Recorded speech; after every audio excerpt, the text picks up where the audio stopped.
गिरिधर गोविंद गोपाला, भज गिरिधर गोविंद गोपाला, भजो मुरली मनोहर नंद लाला, भजो मुरली मनोहर नंद लाला, भज गिरिधर गोविंद गोपाला, भज गिरिधर गोविंद गोपाला, भजो मुरली मनोहर नंद लाला, भजो मुरली मनोहर नंद लाला, भज गिरिधर गोविंद गोपाला, भज गिरिधर गोविंद गोपाला। बोलिए वृंदावन बिहारी लाल की जय। जय जय श्री राधे, जय जय श्री राधे। सभी भक्तों से निवेदन, बहुत एकाग्रचित होकर सत्संग के प्रत्येक शब्द को पूरी गहराई से ताकत लगा के हृदयंगम करने का प्रयत्न कीजिएगा। मैं पूरा प्रयत्न करूंगा कि मेरी सेवा में कोई कसर ना रह जाए।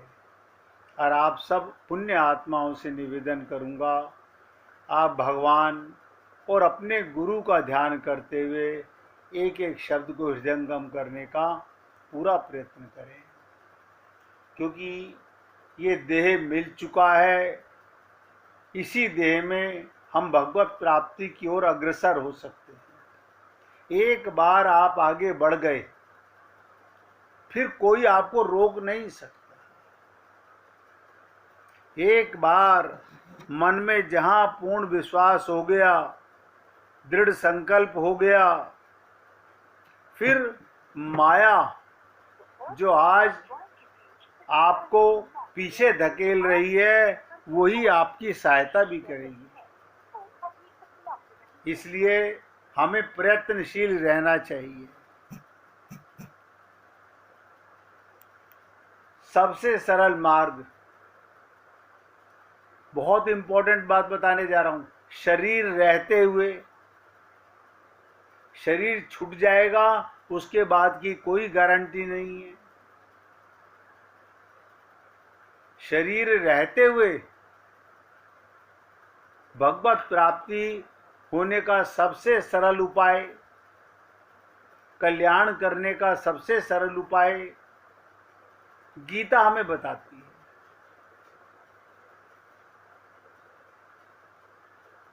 क्या कहती है गीता? कृष्ण की शरण में रहना। ध्यान सुनिएगा, रहना। इस समय हम क्या कर रहे हैं? रहते हैं जीवन में, लेकिन हमारा मन भगवान की शरणागति में नहीं रहता। कृष्ण की शरण का क्या मतलब हुआ?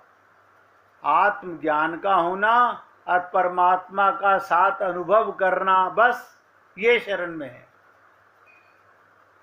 इसका भी सरल उपाय बता देता हूं। जो जाकी शरण गयो वापे वाकी लाज, उल्टे जल मछली चले बहो जात गजराज। मछली को जल की शरण में रहने के लिए कुछ नहीं करना, अब आपसे कोई पूछे कि मछली पानी की शरण में कैसे रहती है, तो आप सब जवाब दोगे मछली का जीवन ही पानी में है, पानी से निकालो मर जाएगी, यानी उसका जीवन ही पानी है।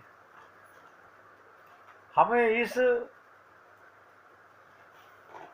बात से क्या ग्रहण करना चाहिए कि हमारा जीवन बिना भगवान के न था, ना है, ना कभी होगा।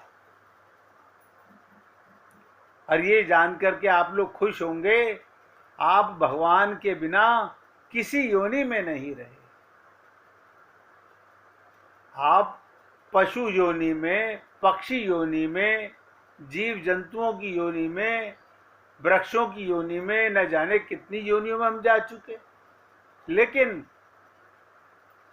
भगवान के बिना कभी नहीं रहे। आज भी हमारा जीवन भगवान के बिना नहीं है।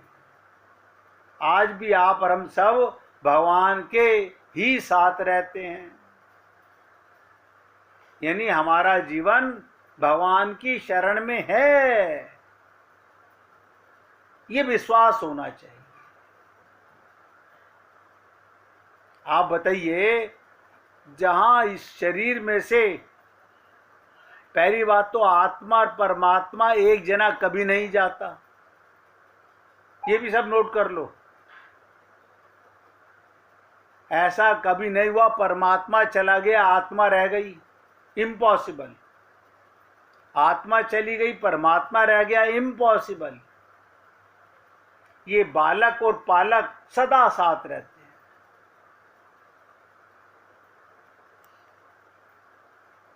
इससे ज्यादा सरल अभी तक मुझे नहीं मिला है, आगे मिलेगा तो आपकी सेवा में जरूर प्रस्तुत करूंगा। अभी की बात बता रहा हूं, शरण में रहते हो ये विश्वास करना। आप कहते हो हम पिता की शरण में, तो पिता में कौन है? परमात्मा। माता में कौन है? परमात्मा। और आपके शरीर में कौन है? परमात्मा। यहां से जाओगे, परमात्मा आपको यहां छोड़ने वाला नहीं है, विश्वास करो इस बात पर। जब परमात्मा ने कभी हमें छोड़ा ही नहीं, तो फिर उनकी भगवत प्राप्ति करने का कारण क्या? अनुभूति।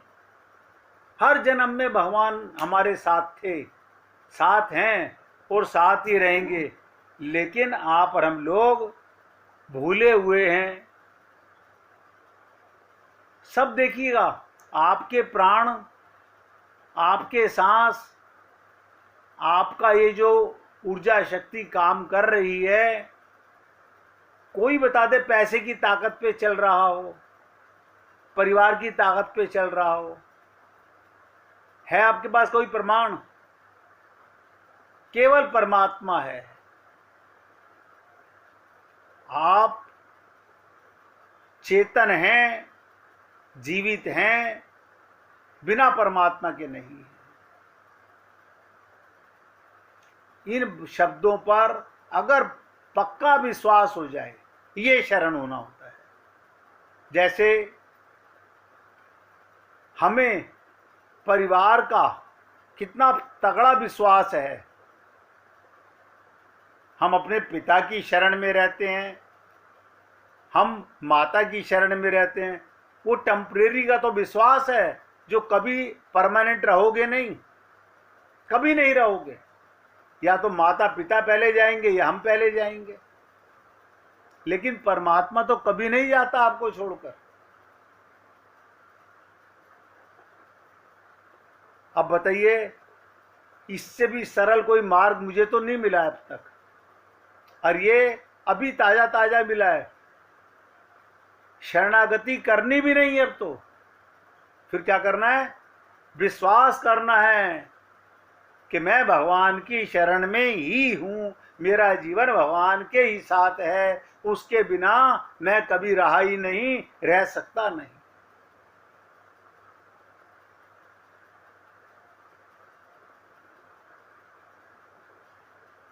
सब कर्म।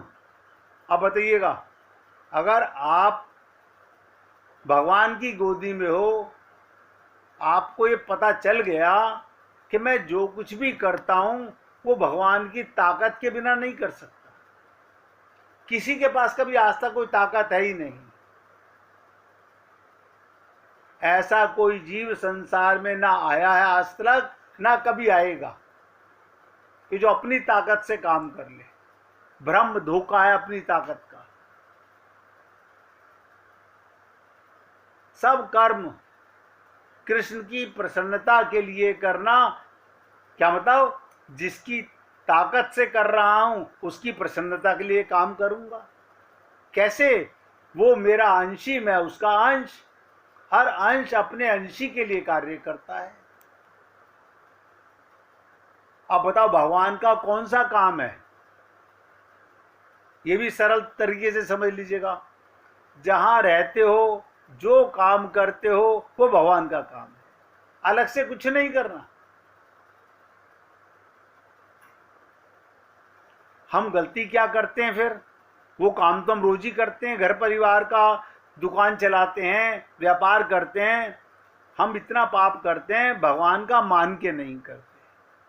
बस इतनी सी त्रुटि सुधार लीजिए। मैं भगवान के साथ आया था इस शरीर में, भगवान के साथ ही जाऊंगा इस शरीर से, विश्वास हो जाइए। अजन्मा हो गए, कभी नहीं मरे। आपका जन्म नहीं होता, आपकी मृत्यु नहीं होती। ये जन्म तो शरीर का होता है, और ये जन्म होता है भगवान की शरण में रहने का विश्वास, अनुभव पक्का करने के लिए, जो कि हम अनंत जन्मों में नहीं कर सके।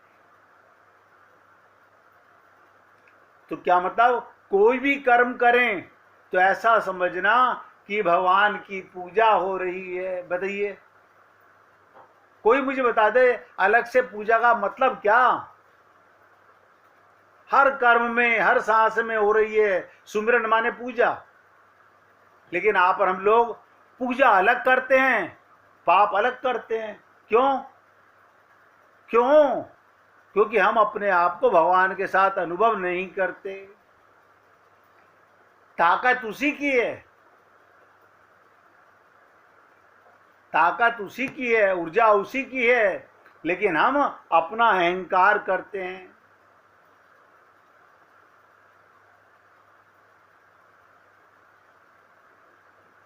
यही पूजा है।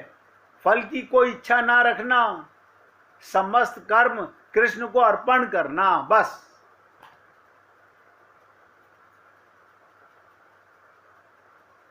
सब कुछ भगवान को अर्पित। जो कराए हरि कराए। कि अपनी स्वतंत्रता का दुरुपयोग मत कीजिए। भगवान ने सर्वश्रेष्ठ शरीर हमें दिया, साथ में एक स्वतंत्रता भी दी। क्या स्वतंत्रता? चाहो तो मेरे निमित्त कर्म करो, और चाहो अपने अज्ञान के निमित्त कर्म करो।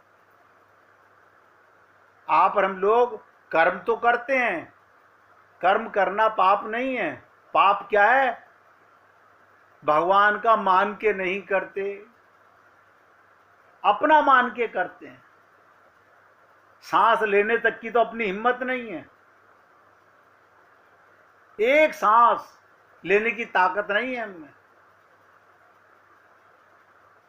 अब मुझे बताओ, शरणागति जाने में कौन सा कष्ट हुआ? मछली को पानी से निकालो मर जाती है,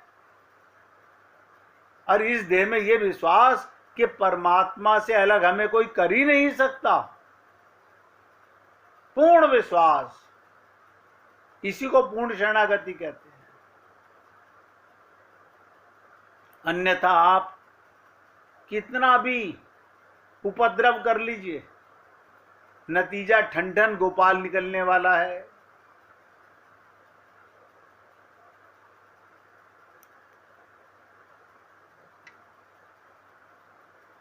इसीलिए कहा गया कि बारी मथे घृत होत है, सिकता से बहु तेल, बिनु हरि भजन न भव तरे, यह सिद्धांत अपेल। तो भजन माने भगवान की याद, बस ये भजन है। बताइए हम क्या करते हैं? कुछ देर भजन में ध्यान करते हैं, कुछ देर मन के गुलाम हो जाते हैं।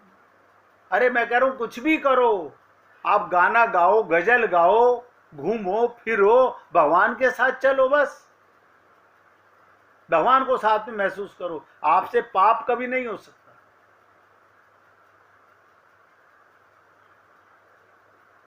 और मैं उम्मीद करता हूं कि आप सब पुण्य आत्माएं बहुत एकाग्रचित होकर के इस सरल मार्ग को, इससे ज्यादा सरल कोई रास्ता मिला नहीं है अभी तक।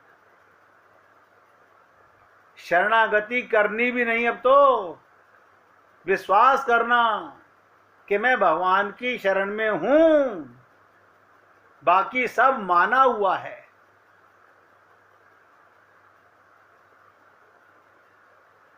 कपिल भगवान की माता, कर्दम ऋषि की पत्नी, दक्ष प्रजापति की पुत्री देवहूति के शरीर की हालत मोक्ष के पहले क्या थी? बहुत ध्यान से सुनो। कपिल भगवान की माता देवहूति के शरीर की हालत मोक्ष के पहले क्या थी? इसका वर्णन भागवत में मिलता है। क्या थी? निरंतर समाधि में रहती थी। ऐसा क्यों?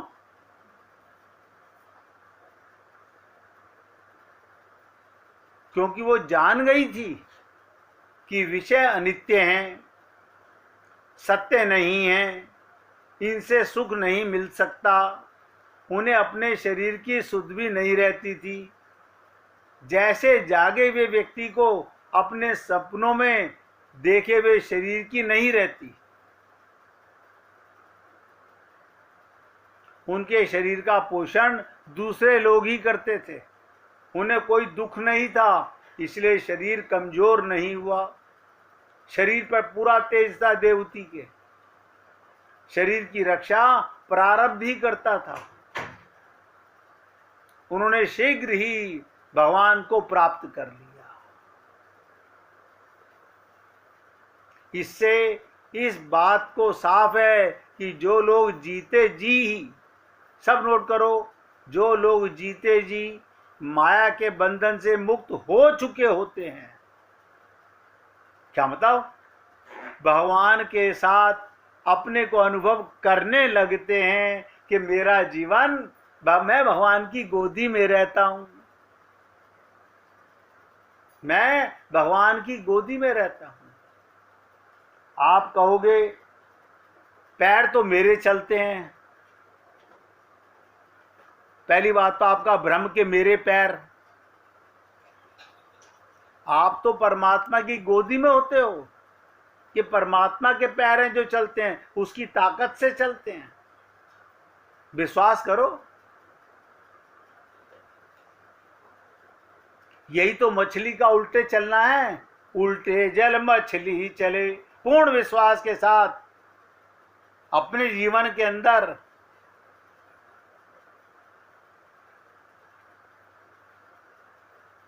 इसलिए ये बात साफ है, जो लोग जीते जी माया के बंधन से मुक्त हो चुके होते हैं, उनका शरीर कमजोर नहीं, हालांकि उन्हें खाने पीने की सुध नहीं होती। भगवान की कृपा से दूसरे लोग ही उनको खाने पीने की सामग्री देते हैं।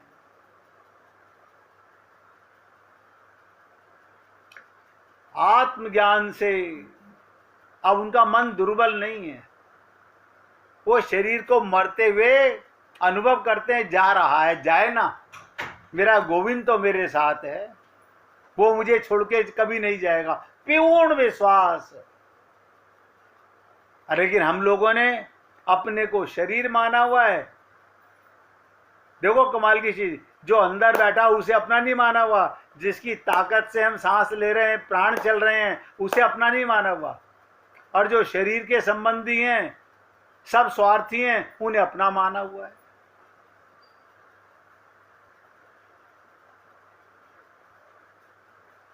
ऐसे जीव को दुख नहीं होता।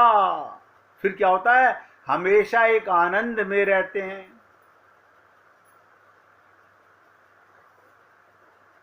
देखिए, मैं पूछता जा रहा हूं, अगर यहां पर किसी को समझने में कोई कसर हो, अभी भी शरण के बारे में अगर आपको नहीं पता चल रहा हो तो पूछ लीजिएगा। बस इतना समझ लीजिए, मेरे सांस मेरे लॉकर में रखे हुए पैसे से चल रहे हैं, मेरे पिता की ताकत से चल रहे हैं, मेरी माता की ताकत से चल रहे हैं, पति की ताकत से चल रहे हैं कि पत्नी की ताकत से चल रहे हैं? सारा सांसों का खेल है। विश्वास की कमी है हम लोगों में।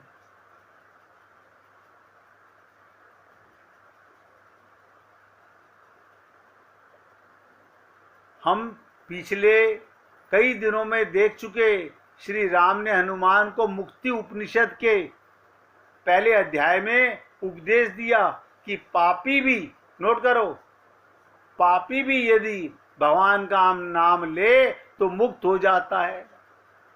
यानी पापी से पापी व्यक्ति भी इस शरण का, भगवान का विश्वास कर लेता है, वो मुक्त हो जाता है। मुक्त होने का मतलब सारे पापों से मुक्त हो जाना।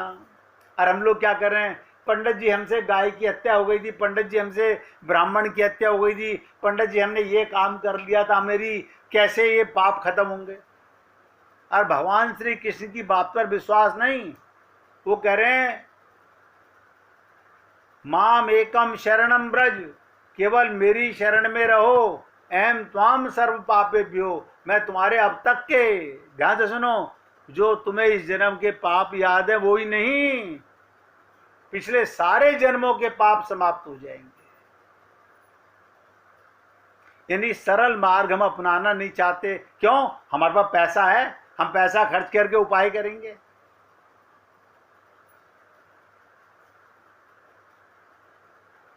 इसलिए भगवान राम ने हनुमान के माध्यम से कहा, भगवान का नाम ले ले तो मुक्त हो जाता है। भगवान के नाम की महिमा अपार है।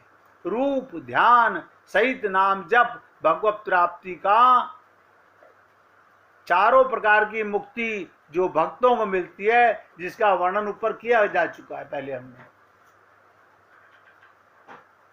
भगवान का रूप ध्यान, अब अपने का भी रूप ध्यान नहीं कर सकते। आप कहोगे हमने देखा नहीं है, देखा तो आपने अपने आप को भी नहीं है। आपने अपने आप को कब देखा है? जो देख रहे हो तो शरीर है, आप थोड़ी, आप तो आत्मा हो। और भगवान ने छूट दी सबको कि जाकी रही भावना जैसी, प्रभु मूरत देखी तिन जैसी।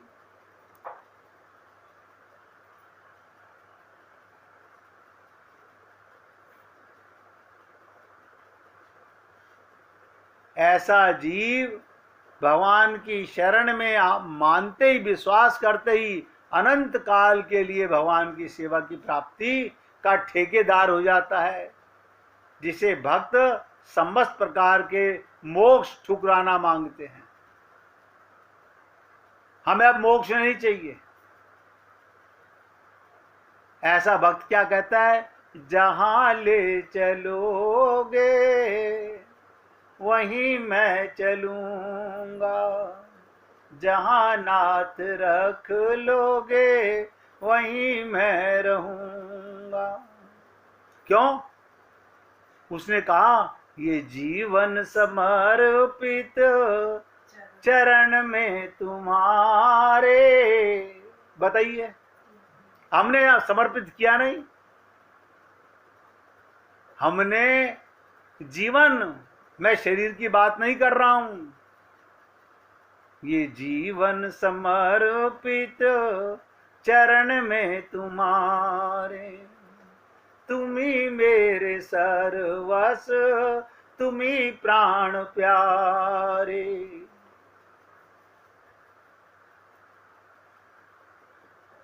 ऐसा भक्त सब प्रकार के मुक्ति, भुक्ति, मोक्ष को ठुकराता है। सबसे सहज साधना, सबसे सहज साधन चेतन महाप्रभु ने मुक्ति को डंकनी कहा। ये धर्म अर्थ काम मोक्ष, नोट करो, ये चारों कहतव हैं, लूटने वाले हैं, और सारा संसार इन्हीं पागलपने में फंसा हुआ है। प्रेम में भक्त प्रेम चाहता है, केवल प्रेम। प्रेम में दो का होना जरूरी है, एक प्रेम करने वाला और एक जिससे प्रेम किया जाए। क्या बताओ? जीव का चैतन्य महाप्रभु ने कृष्ण का नित्य दास बताया।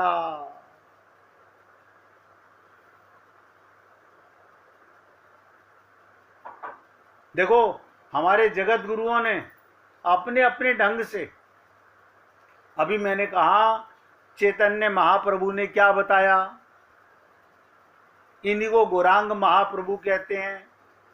रामानुजाचार्य जी ने इस दास भाव को शेष और शेषी भाव कहते हैं।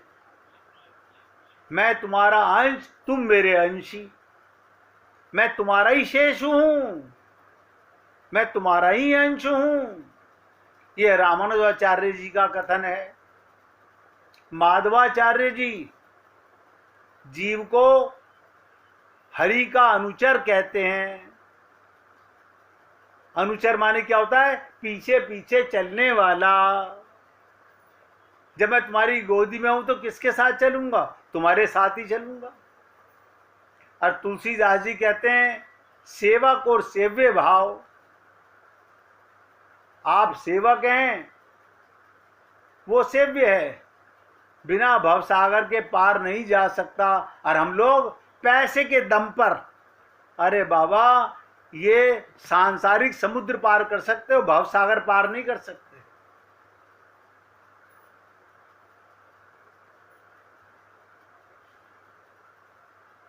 इसलिए